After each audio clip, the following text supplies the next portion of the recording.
Today we'll be covering the top 5 mistakes to avoid when renting in the Philippines. And we're going to get started right now. Hi, I'm Monty Crew. Hi, and I'm Argel Crew. We're a married couple living in the Philippines. We will be covering topics about everyday life here in the Philippines. So if you are planning to visit, move to, or retire here in the Philippines, Tap that subscription button, tap that bell notification so you don't miss out on anything. Number 1 is karaoke. Karaoke is common in clubs, bars, and even in the malls. But what you don't want is one close to your house. I mean, we have several neighbors that have them. It's not just a Friday or Saturday night thing. Sometimes it can be a middle of the week thing. And whether you're American, Filipino, or whatever, some people are good singers, some people aren't. Some people sound like an animal in pain. So just make sure that check with your neighbors, check with your landlord or whoever, and make sure you don't have too much of this stuff going on, because it will make you crazy too much. But number 2 will be roosters. In the Philippines, it doesn't matter if you live in the country, if you live in the city, if you live on the beach, there are roosters everywhere. It's legal to have cockfights here.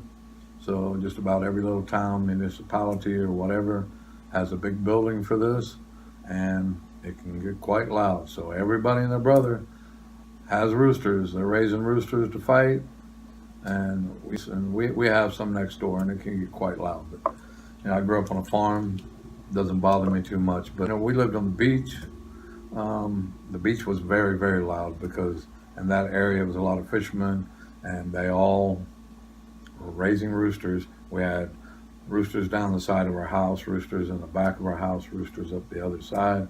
In the mornings, they were just screaming, and there was no rest. I mean, they started at 5 o'clock in the morning, 4:30 in the morning. You're going to be up, believe me. So if you're not used to that, it's something you can't deal with. Make sure you go around there early in the morning where you're thinking of renting and see if you hear the roosters. That's probably the best way to tell, even before asking everybody, because people are so used to it, they're not even gonna, they're not bad. But just drive by in the morning, turn off your car, your motorcycle, wherever you are, sit there and have a listen, and just see if that's something that you'll be able to deal with or something you won't be able to deal with. Number 3, repairs.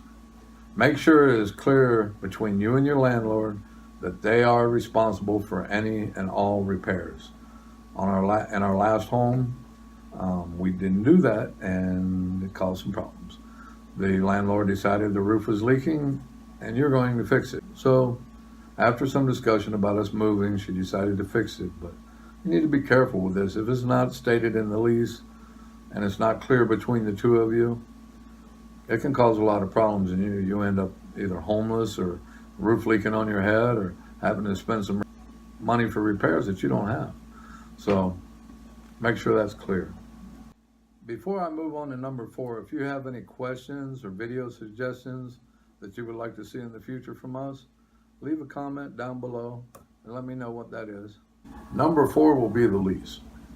I would sign a 6-month lease to start off with to make sure that your new home is a good fit.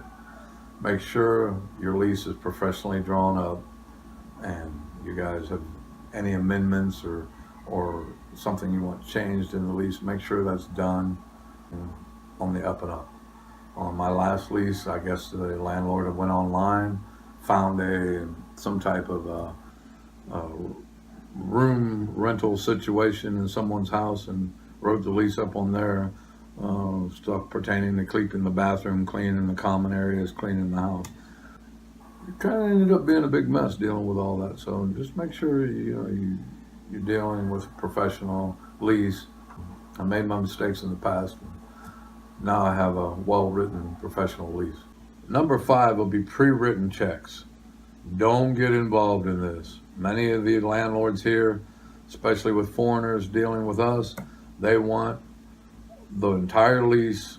If it's 12 months, they want 12 pre-written checks for that monthly amount, and there's too many things that can go wrong.